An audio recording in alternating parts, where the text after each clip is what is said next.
Hello guys, esker technology में आपका स्वागत है। मेरा टॉपिक है आज संख्या और संख्या पद्धति। मैं आपको सिखाऊंगा संख्या और संख्या पद्धति के बारे में।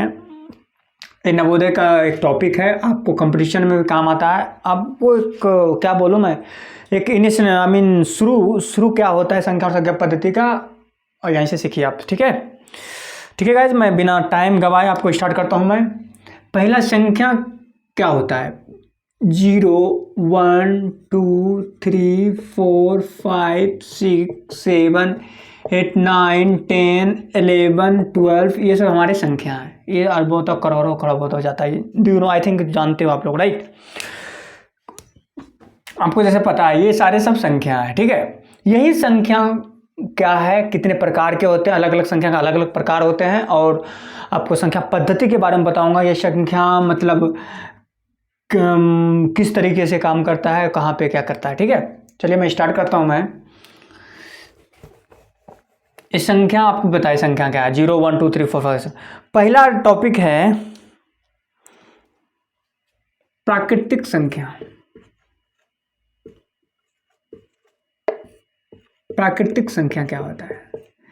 प्राकृतिक संख्या गिनने की संख्या को प्राकृतिक संख्या कहते हैं। सपोज 1 2 3 4 5 6 चलते रह गया, उसको हम प्राकृतिक संख्या कहेंगे। ठीक है, अब नोट डाउन कर सकते हो, गिनने वाली संख्याओं को हम प्राकृतिक संख्या कहते हैं।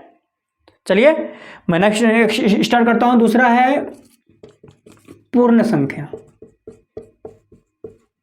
पूर्ण संख्या मतलब ये जो प्राकृतिक संख्या में जीरो में शुरू करते हैं, एक से शुरू किया, जीरो से 1 2 3 4, जिसमें कि जीरो से शुरू हो और संख्या आगे प्राकृतिक संख्या में यदि जीरो लगा दें उसे पूर्ण संख्या कहते हैं। ठीक है, समझ रहे हैं आप लोग, राइट? आगे है सम संख्या। जो संख्या, सम संख्या क्या होता है, जो संख्या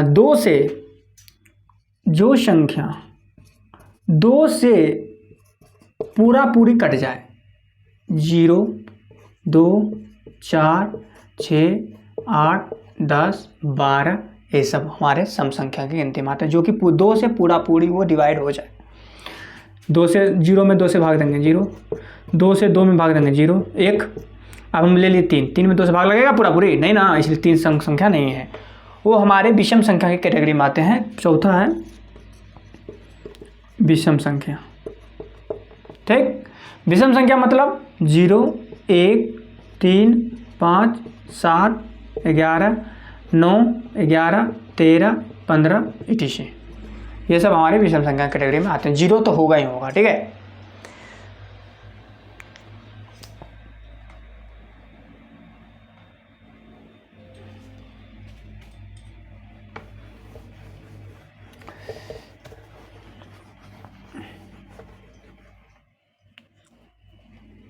ठीक है गाइस,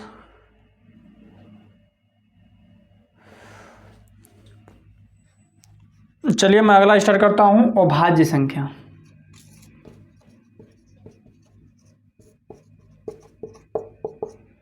अभाज्य संख्या मतलब एक से बड़ी वह संख्या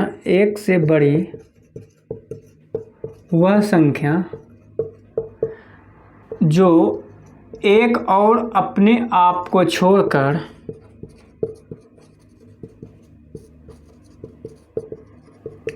किसी और से विभाजित ना हो, किसी और संख्या से विभाजित नहीं हो, उसे हम अभाज्य संख्या कहते हैं।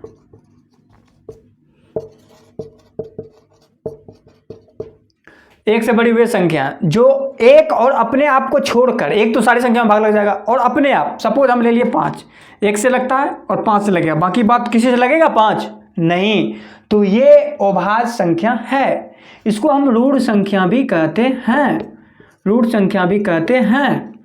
दूसरा नाम है इसका। ठीक है, अभाज्य संख्या मतलब, अभाज्य संख्या समझ गया, जो एक से बड़ा होना चाहिए और एक और अपने आप को छोड़कर किसी और संख्या से भाग नहीं लगेगा। हम ले लिए 7, बताइए 1 से लगेगा भाग और अपने आप से लगेगा, बाकी किसी से लगेगा, तो ये हमारे अभाज्य संख्या की गिनती में आएगा। समझ रहे हैं आप लोग?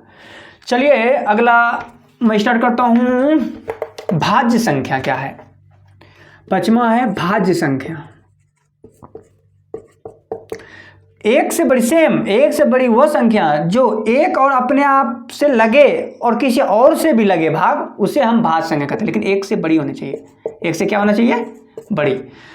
एक से बड़ी वे संख्या जो एक और अपने आप से भाग लगने के बाद भी किसी और से भी भाग लगे। सपोज हम लिए 4, एक से लगा, 4 से लगा, 2 से भी लगेगा, ये हमारा भाज्य संख्या होगा। कौन संख्या होगा? ये भाज्य संख्या होगा। ठीक है, चलिए मैं अब क्रम में आता हूँ। इतने ही संख्या प्रकार है, मेनली इतने ही है, और होता है पर आगे मेरे क्वेश्चन जब भी होंगे तो वो हम आपको बताएंगे, टेंशन लेने की कोई ज़रूरत नहीं है। क्रम, संख्या के क्रम, संख्या का क्रम। एक आरोही क्रम होता है, एक अवरोही क्रम होता है। क्या होता है? अवरोही क्रम। मतलब आरोही मतलब बढ़ते क्रम,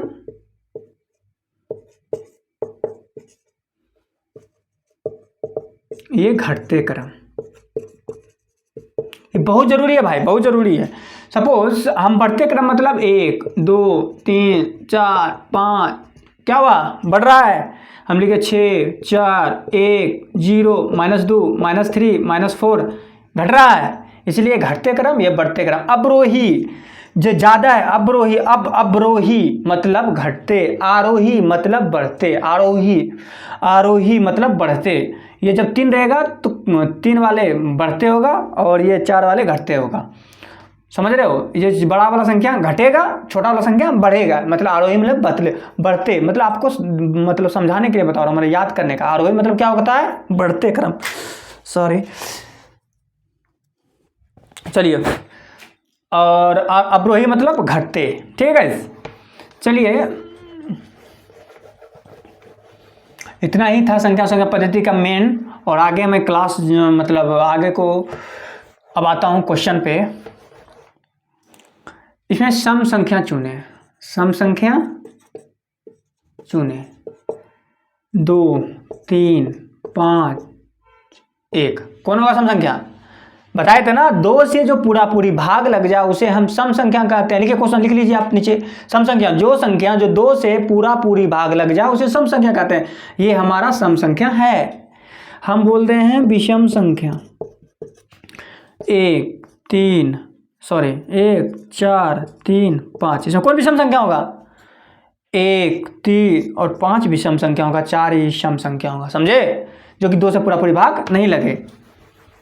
ठीक है गाइस, चलिए मैं स्टार्ट करता हूं अगले क्वेश्चन की ओर। आपके स्क्रीन में क्वेश्चन आएगा, नेक्स्ट वीडियो में जाइए, आप क्वेश्चन देख सकते हैं। ठीक है, थैंक यू सो मच। यहीं तक का सफ़र रहा, और आगे अगला मिलते हैं जल्द ही अगले वीडियो में। थैंक यू, और सब्सक्राइब करो। बाय।